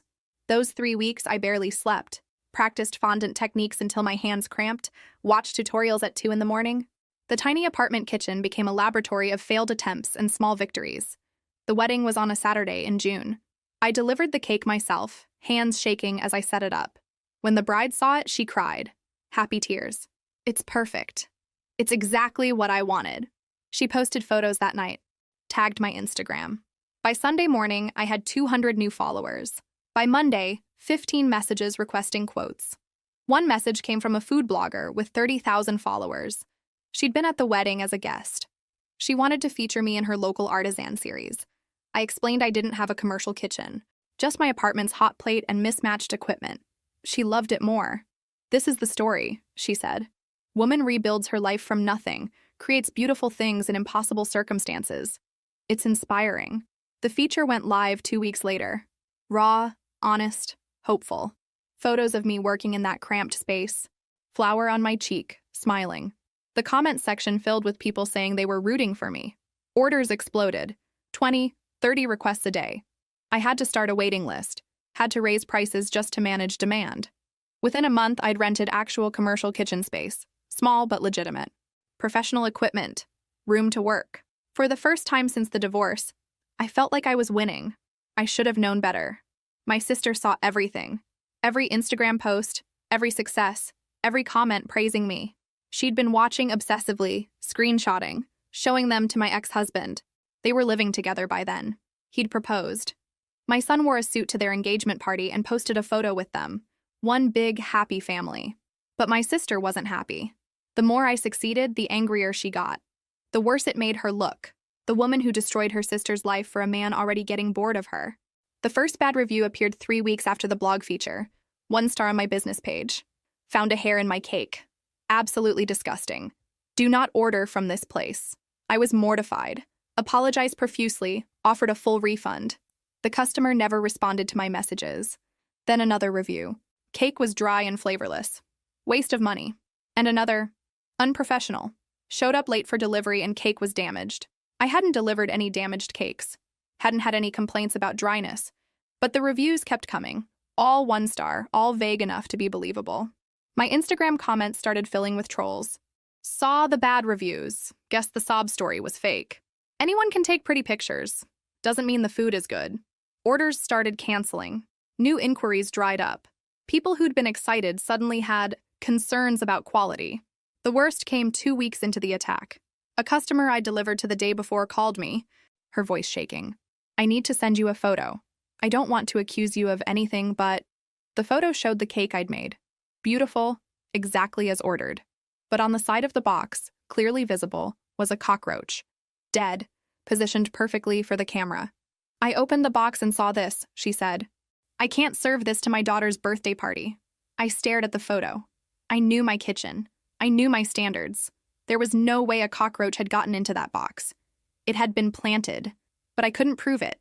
And the customer posted the photo to her social media, tagging my business. It went viral locally. Local baker delivers cake with cockroach. Headlines on community blogs. The commercial kitchen got inspected immediately. Found nothing wrong, of course. But the damage was done. My Instagram became a battlefield. More orders canceled. The waiting list evaporated. My savings started draining as I paid for the commercial kitchen I wasn't using. I sat on the floor of that empty kitchen one night, orders down to almost nothing, and tried to understand what I'd done wrong. I'd been so careful, so meticulous. I didn't know yet that my sister had orchestrated everything, paid people to make fake orders and leave bad reviews, hired someone to follow my delivery route and plant that cockroach. All of it calculated to destroy me exactly when I was finally climbing out of the hole she'd thrown me into. 2 months after the sabotage started, Fresh Start Bakery was barely surviving. I'd lost 70% of my business. The blogger who'd featured me posted an apology saying she'd been deceived. I was back to eating cereal for dinner, behind on rent for the commercial space, considering crawling back to corporate accounting. My sister posted photos from her bridal shower during this time, all smiles. Our mother commented, "So proud of my beautiful girl." No one mentioned me. No one cared that I was drowning again. Some nights I thought about giving up entirely. Not just the business, everything. What was the point? But something stubborn in me wouldn't quit. Not yet. Not while I still had any fight left. My son was home alone when he found it. His father and my sister had gone out to dinner, celebrating their engagement again. They'd been celebrating for weeks, leaving him behind each time. He was 15, almost 16, old enough to be left alone, old enough to feel forgotten. He told me later that he'd been looking for his charger. His phone was dead. My sister's phone was on the coffee table, unlocked. She'd been scrolling when they left and just set it down, too excited to remember to lock it. He wasn't trying to snoop, not at first. He just picked it up to move it while he searched the couch cushions. But the screen was lit, open to a text conversation with a friend. And right there at the top, he saw my name. He scrolled up, read the messages, all of them. His aunt, laughing about the cockroach incident, bragging about paying someone $50 to plant it, screenshots of negative reviews she'd written herself, links to fake customer profiles. The sanctimonious little bakery queen is finally getting what she deserves. One message read, "She always thought she was so much better than me. Well, look at her now." I can't believe how easy it was to destroy everything she built. A few fake reviews and one well-placed bug. Pathetic. Her friend responded with laughing emojis. "You're terrible." But honestly, she had it coming. My son kept reading. The messages went back months. Plans. Coordination. My sister discussing strategy with my ex-husband. Him suggesting which delivery routes to follow. Her celebrating when devastating reviews went up. And near the bottom, "Your son doesn't suspect anything, does he?" My ex-husband's reply, "He's a kid. He doesn't notice anything. Besides, he's on our side now. She lost him all by herself." My son told me he just sat there, staring at that message, as if his choice to abandon me had been inevitable, as if I'd deserved it. But reading those messages, he started remembering. Really remembering. Me waking at 5 to make his favorite breakfast. Working late, but always calling to say goodnight. Missing sleep to help him study. The birthday parties, the soccer games, the way I'd always put him first. And he'd chosen them. The people actively trying to destroy me. He heard the car 30 minutes later. They were laughing as they came in. He was standing in the living room, holding her phone. My sister saw him first. Her face went pale.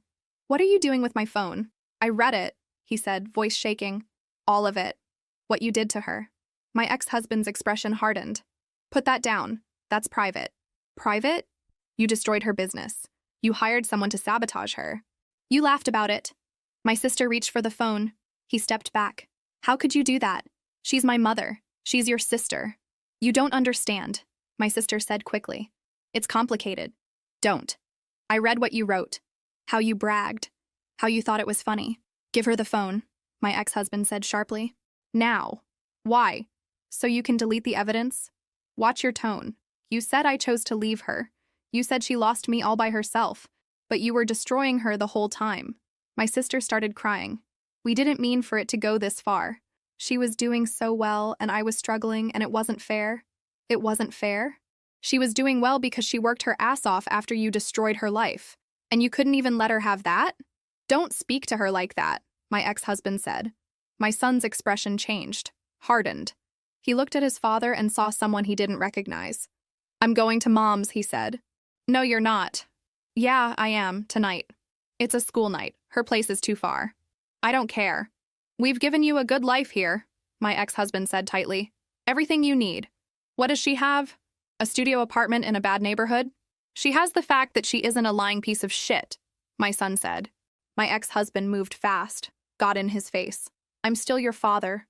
You will not speak to me that way." "Then act like one." They stared at each other. My son realized in that moment his father didn't actually care about him. He was just another possession to take from me. I'm leaving, my son said quietly. I'm packing a bag and I'm going to Mom's. If you try to stop me, I'll send these screenshots to everyone. Family, friends, your work, Mom's old customers, everyone. My sister made a small sound. You wouldn't. Try me. He went to his room, packed a backpack with clothes, school stuff, his laptop. They didn't follow, just watched him walk out. He took a bus, then another, then a train. 90 minutes to my neighborhood. He'd never been there before. When he knocked on my door at almost 11 o'clock, I barely recognized him. He looked younger, smaller. His eyes were red. Mom, he said. I'm sorry. I'm so sorry. Can I come in? I didn't answer. I just pulled him inside and held him while he sobbed. We sat on the air mattress until 3 in the morning, him talking, me listening. He showed me every screenshot he'd taken.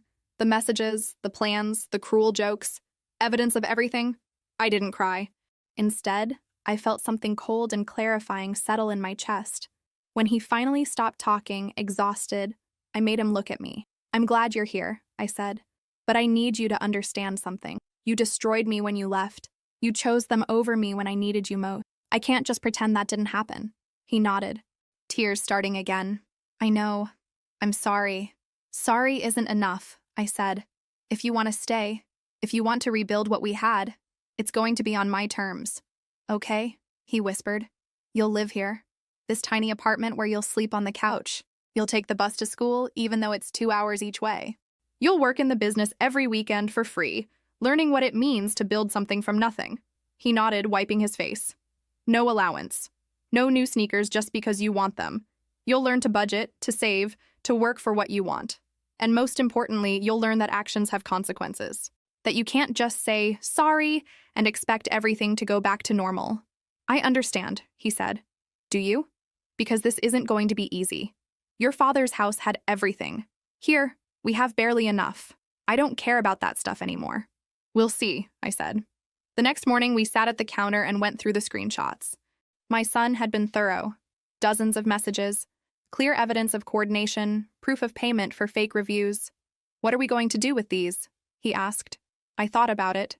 The vindictive part of me wanted to blast them over social media immediately. But I'd learned something. Public revenge feels good for a moment, but it doesn't rebuild what was lost. We're going to be smart, I said. We're going to use them to tell the truth, but we're going to do it right. I drafted a video script.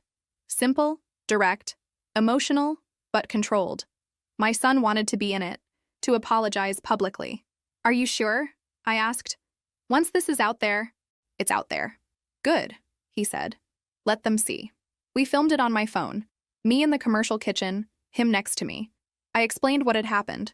The sabotage, the fake reviews, the planted evidence, the systematic destruction of my business. I didn't name names. Anyone who knew our family would understand. Then my son spoke. His voice shook, but he didn't stop. I'm her son, he said. And I abandoned her when she needed me most.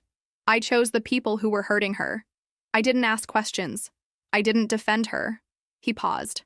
I'm not asking anyone to forgive me. I'm just asking you to know the truth. My mom didn't fail. She was sabotaged. And she's still here, still fighting.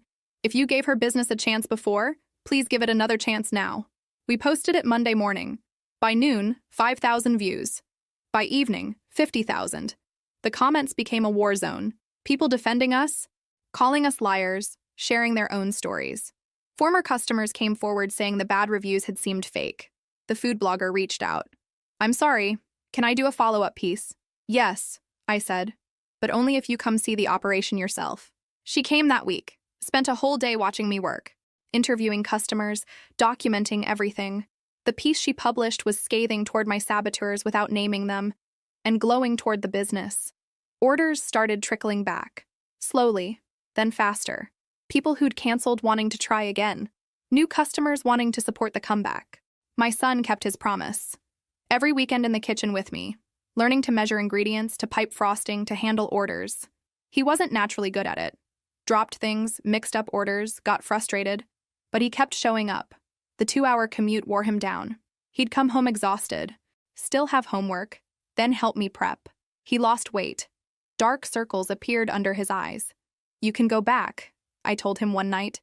Your father's house is closer. He looked up, eyes fierce. I'm not going back, Ever. 3 months after he moved in, we had a real conversation. Do you hate me? He asked one Saturday night. No, I said honestly. But I'm still hurt, still angry. You can't erase what happened just by working hard for a few months. I know. I just need you to know I see it now. How hard you worked, how much you sacrificed, and how badly I messed up. I see it too, I said. I see you trying. That matters. Does it matter enough? Ask me in a year, I said. 6 months after the video, Fresh Start Bakery was back. Not just surviving, thriving. We'd recovered most of the lost business and gained new customers. I hired part-time help, got caught up on rent, started saving again. My son turned 16. I couldn't afford a car or a big party, but I made him a cake. His favorite. Chocolate with peanut butter frosting, and we ate it together in the apartment. Thank you, he said. For what? For letting me come back. For not giving up on me. You're my son, I said simply. I was always going to let you come back, but you had to earn staying. Have I? I looked at him. Really looked. The boy who'd abandoned me was gone. In his place was someone harder, humbler, more aware. You're getting there, I said. And for the first time in over a year, I smiled at him without reservation. I found out about my sister's pregnancy through social media. A perfectly staged photo, her hand on her barely visible bump, my ex-husband's hand over hers. The caption, "Our greatest adventure begins, baby arriving February." My son showed me without saying anything, watching my face. Are you okay? He asked. I was surprised to realize I was. No jealousy, no fresh pain, just distant pity. Yeah, I said. I'm okay. What I didn't know was that the photo had been my sister's desperate attempt to lock him down before he could slip away. It didn't work. I heard the first rumors 3 months later. A former coworker mentioned that my ex-husband had been seen at restaurants with a woman from his office. Young, pretty, laughing at his jokes. We're divorced, I reminded her. What he does isn't my business anymore. But my son started hearing things too. Friends whose parents knew my ex. Whispers that he was cheating. Again. Do you think it's true? My son asked me one night. Probably, I said. People don't change. Not really. My sister was 5 months pregnant when she confronted him. My ex-husband called my son one evening, drunk, rambling about how my sister was overreacting. She saw messages on my phone. Made a scene. I told her the truth. I'm not happy. She's too needy. Too emotional. It's exhausting. My son hung up without saying goodbye. The divorce, my ex-husband's second one, moved fast. This time, he had everything protected. Prenup. Assets in trusts. Money moved into accounts my sister couldn't touch. She got nothing. Not the house.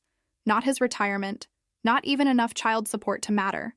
His lawyers argued that she was capable of working, that he'd only been married to her for 18 months. By the time the baby was born, a boy, my sister was living in a small apartment. Not quite as bad as mine had been, but close. She'd gone back to work 2 weeks after giving birth. Retail job, minimum wage, her social media went quiet. My parents, who'd been so quick to support her, were suddenly too old and tired to help much. They'd watch the baby occasionally, but made it clear they couldn't be relied on. The man she'd destroyed her sister for had left her pregnant, broke and alone, and nobody felt sorry for her. I didn't take pleasure in it. Not the way I thought I would. Mostly I just felt tired. But my son had a different reaction. She deserves this, he said one day, 8 months after his baby half-brother was born. Everything that's happening to her. Maybe, I said. But that baby didn't deserve any of it. He was quiet. Then, do you ever think about meeting him? My brother? No, I said honestly. He's not my responsibility. Not my family. But he's mine, kind of. That's your choice to make, I said. Not mine. He didn't pursue it. But I could tell he thought about it sometimes. Meanwhile, Fresh Start Bakery kept growing. We opened a second location. Small, but real. My son was officially on payroll now. We'd moved out of the studio into a 2-bedroom apartment. Nothing fancy, but we each had our own room. One evening, about a year after my sister's baby was born, my mother called. First time in months. How are you? She asked, voice careful. Fine, busy. The business is doing well? Yes. Long pause. Then, your sister is struggling. I know. She's working 2 jobs now. The baby stays with strangers most days. She's exhausted. Okay, I said, neutral. Don't you care? Should I? She's your sister. She stopped being my sister when she slept with my husband, I said. And definitely when she tried to destroy my business. People make mistakes. This wasn't a mistake, Mom. It was years of choices designed to hurt me. She's paying for it now. Good, I said, and meant it.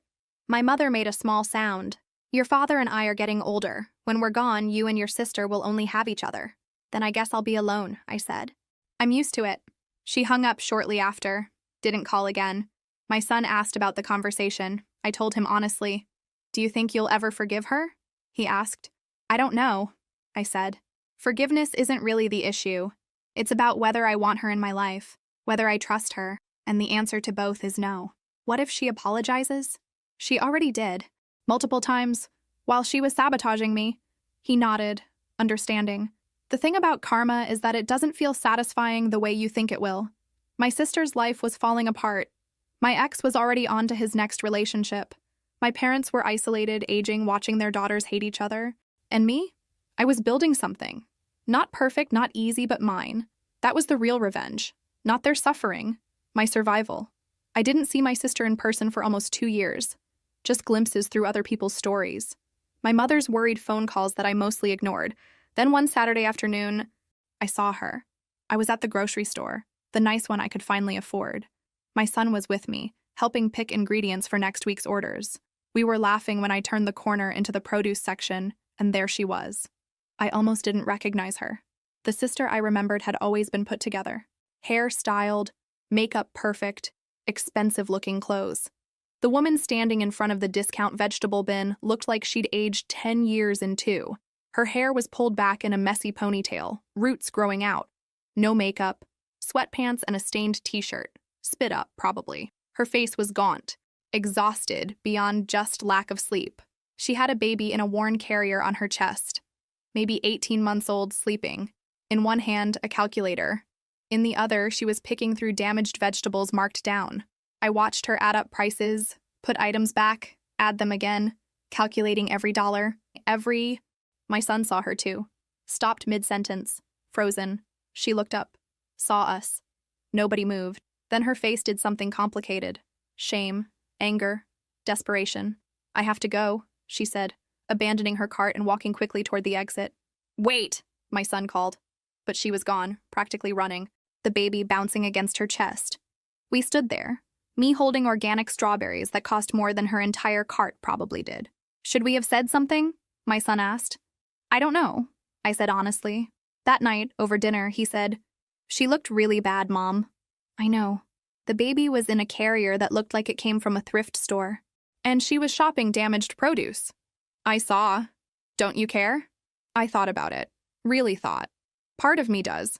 The part that remembers us as kids. But mostly, I just feel nothing. She made choices. Those choices had consequences. But the baby didn't make any choices. No, I agreed. He didn't. My son pushed food around his plate. I've been thinking about trying to meet him. My brother. Okay. Would that be okay with you? He's your family, I said. Not mine. You get to decide. He didn't pursue it that night, but I could see him thinking about it. Meanwhile, I started hearing more about my sister's situation. She was working 2 jobs. Retail during the day, cleaning offices at night. The baby went to a neighbor who watched several kids, probably unlicensed, definitely cheap. My sister was living in a 1-bedroom place even smaller than my old studio, in a worse neighborhood. She'd tried to get more child support, but my ex-husband's lawyers had destroyed her in court. Proved she'd been unemployed by choice during the marriage, that she'd spent frivolously, that the affair proved her moral character was questionable. The judge hadn't been sympathetic. My ex-husband was living well, already engaged to the woman he'd cheated with. They'd bought a house, posted vacation photos. He saw neither of his sons, sent the bare minimum in support payments. He asked me to his wedding, my son told me one evening. Are you going to go? No, he said immediately. I don't even want to respond. That's your choice. 3 months after the grocery store encounter, my mother called. Different tone. Desperate. Your sister's power got shut off, she said without preamble.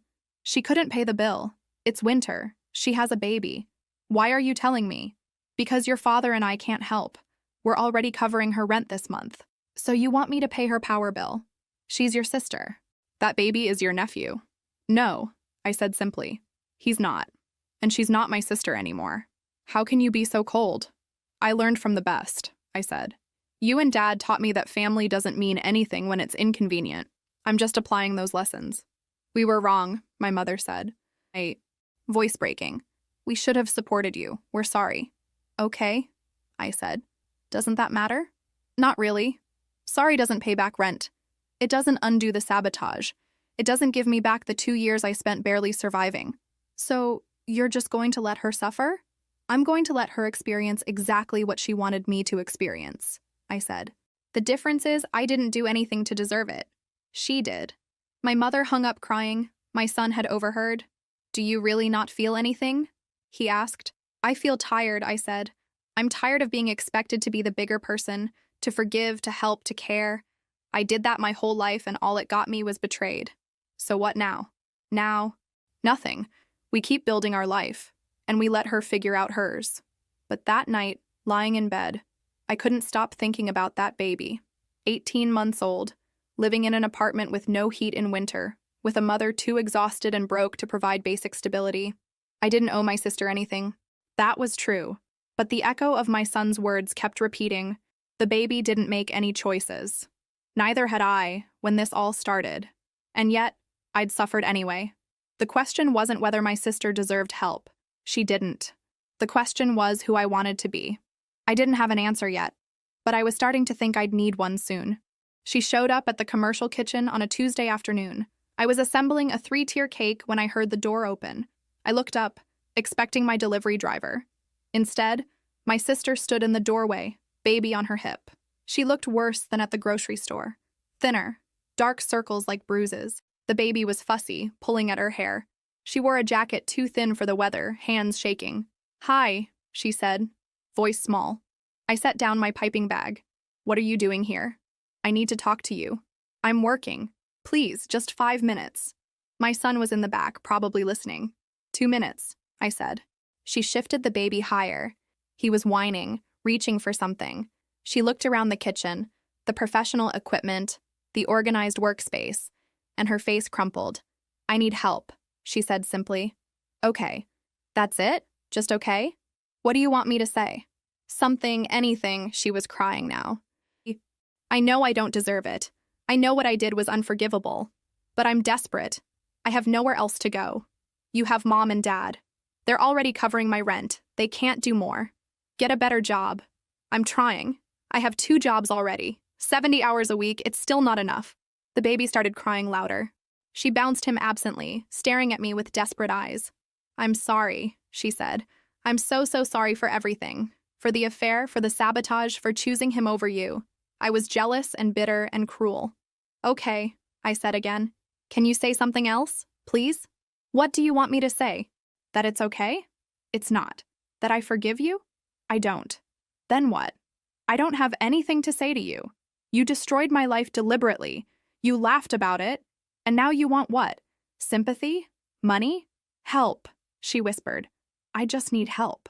I needed help too when you were sabotaging my business. When I was eating cereal for dinner. When my son abandoned me because you manipulated him. Where were you? I know. I'm a horrible person. Knowing it doesn't change anything. She was quiet. Then, he's just a baby. He didn't do anything wrong. Neither did I. But you're okay now, she said, gesturing around. You made it. I'm drowning. We're drowning. Because of your choices. I know. Her voice rose. The baby cried harder. I know it's my fault. But he deserves food and heat and stability. He deserves better.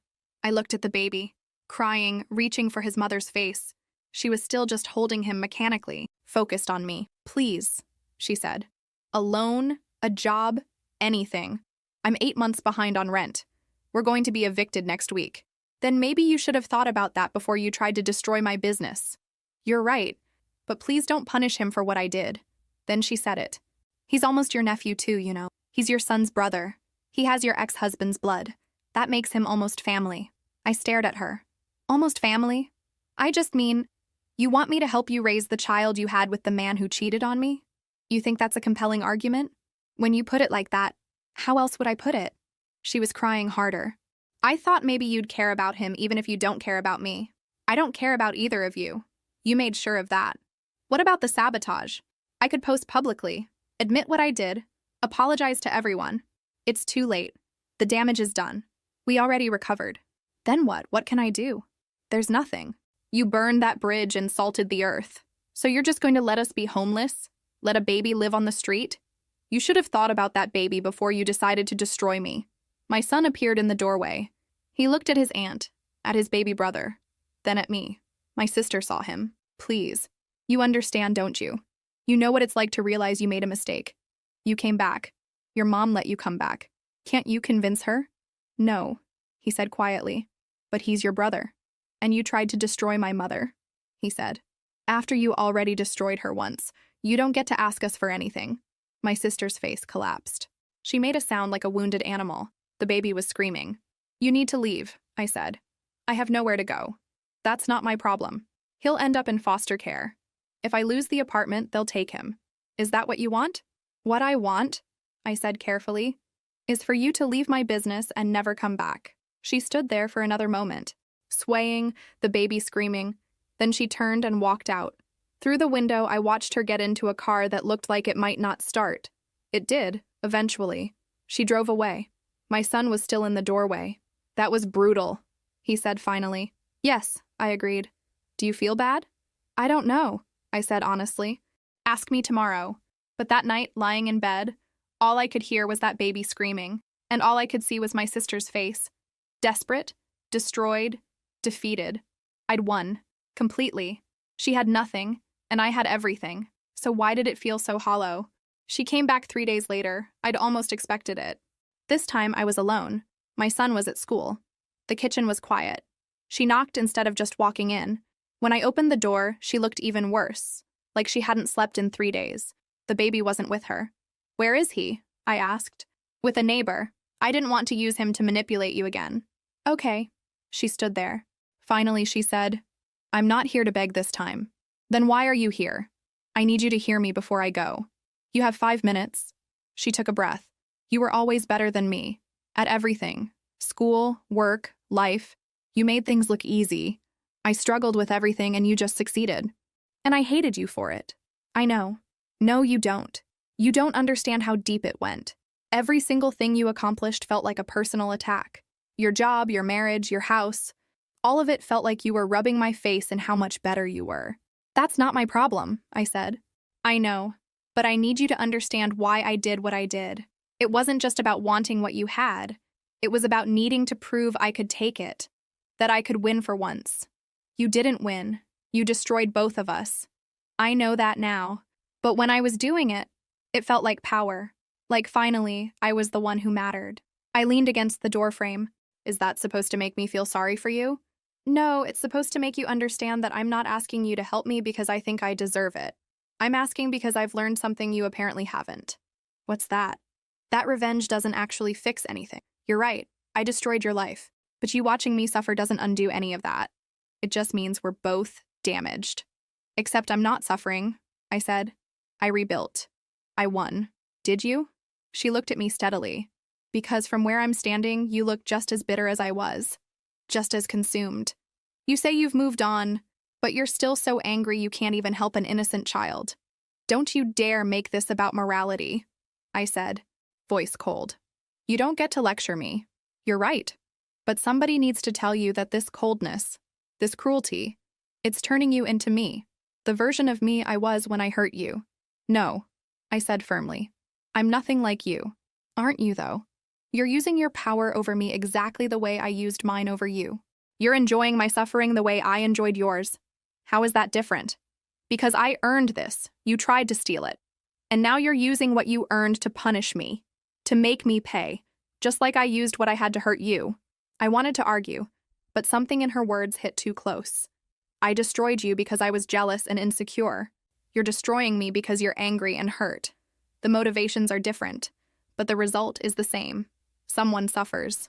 What do you want from me? I asked, exhausted. Nothing. I'm done asking. I just wanted you to know that I finally understand what I took from you, and I wanted you to understand what you're choosing to become. I'm choosing to protect myself. No, you're choosing revenge. And it's your right. But don't pretend it's something else. You're actively choosing to let me fall. You deserve to fall. Maybe. Probably. But he doesn't. My son. He doesn't deserve any of this. And you know that. You're choosing to let it happen anyway. He's not my responsibility. No, he's not. But you could help him anyway. You could be better than I was. You could break the cycle. Why should I? Because you're supposed to be the good one, she said simply. You're the one who works hard and makes good choices and doesn't hurt people. But if you let a baby suffer just to make me pay, then what does that make you? I felt something crack in my chest. Anger, hot and bright.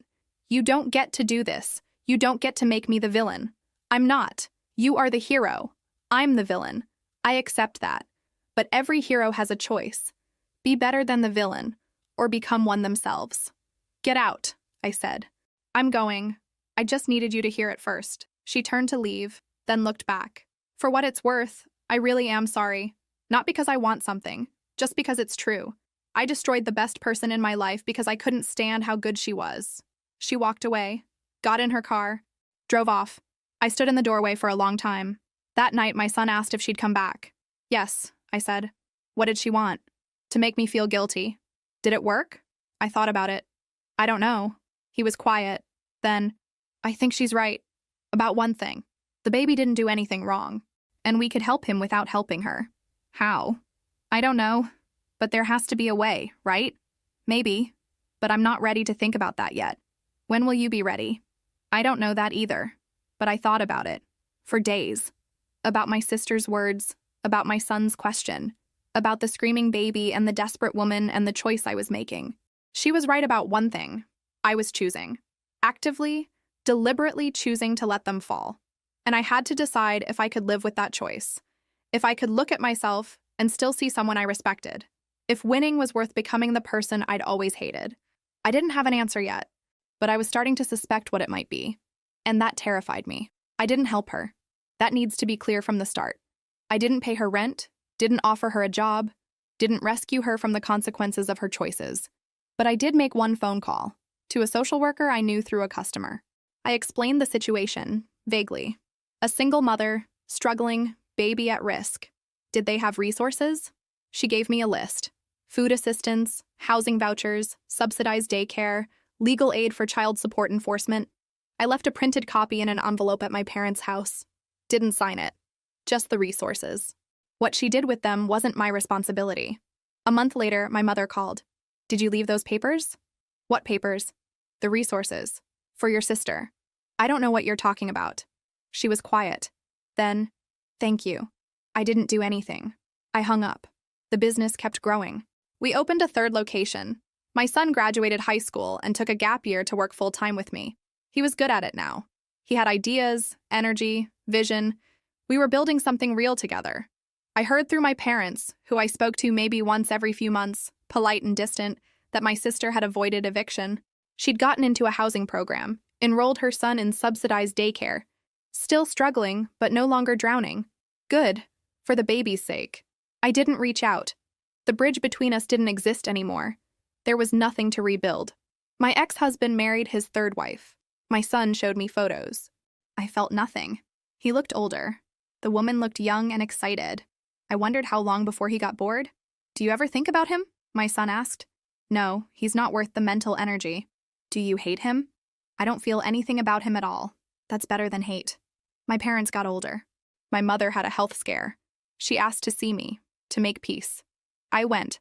Not because I'd forgiven them, but because I was no longer angry enough to refuse. We were wrong, my father said. We should have supported you. Yes, you should have. Can you forgive us? I thought about it. Maybe eventually. But right now, no. What can we do? Nothing. We're polite, we're civil, but we're not close. And maybe we never will be again. My mother cried. I didn't. 6 months later, we did a photo shoot for a local magazine. From rock bottom to rising star, a local baker's success story. They wanted the narrative, betrayal, comeback. I gave them a careful version. The article came out beautifully. Orders flooded in. One evening, I got a DM from my sister. First direct contact in 3 years. I saw the article. You didn't mention me by name. Thank you. I stared at it. Then I blocked her. My son saw me do it. Was that her? Yes. What did she want? To thank me for not destroying her reputation. Are you going to respond? No. There's nothing to say. That's when I realized it was over. Really over. Not because I'd forgiven her or because she'd suffered enough, but because I'd stopped caring. She was just a person now. Someone I used to know. Someone who'd hurt me, but someone who didn't occupy space in my mind anymore. The business thrived. 4 locations. My son applied to college, business management. So when you're ready to retire, I can take over. I'm not retiring. Not yet, but someday. I looked at him, almost 19 now. Confident, capable, kind. You're already ready, I said. On the 3rd anniversary of that Tuesday afternoon, I realized I'd forgotten the exact date. It had just been another day. That's when I knew I'd won. Not because she was suffering, not because I'd built something successful, but because her actions no longer defined my life. I posted that evening a picture of a cake. The caption, "Fresh starts aren't about forgetting the past. They're about proving to yourself that you're worth more than others tried to make you believe." Thousands of likes. Comments from people sharing their own stories of rebuilding, surviving betrayal, finding themselves after loss. "You helped a lot of people, Mom," my son said. I just told the truth. That's enough sometimes. We closed the kitchen that night, working side by side. Outside, the city moved on, but inside, everything felt solid, real, mine. The best revenge wasn't making them suffer. It was living so well that their opinions stopped mattering, building a life so full that their absence became irrelevant. My sister was out there, struggling with consequences. My ex-husband probably already bored with wife number 3. My parents aging, regretting, too late. And me?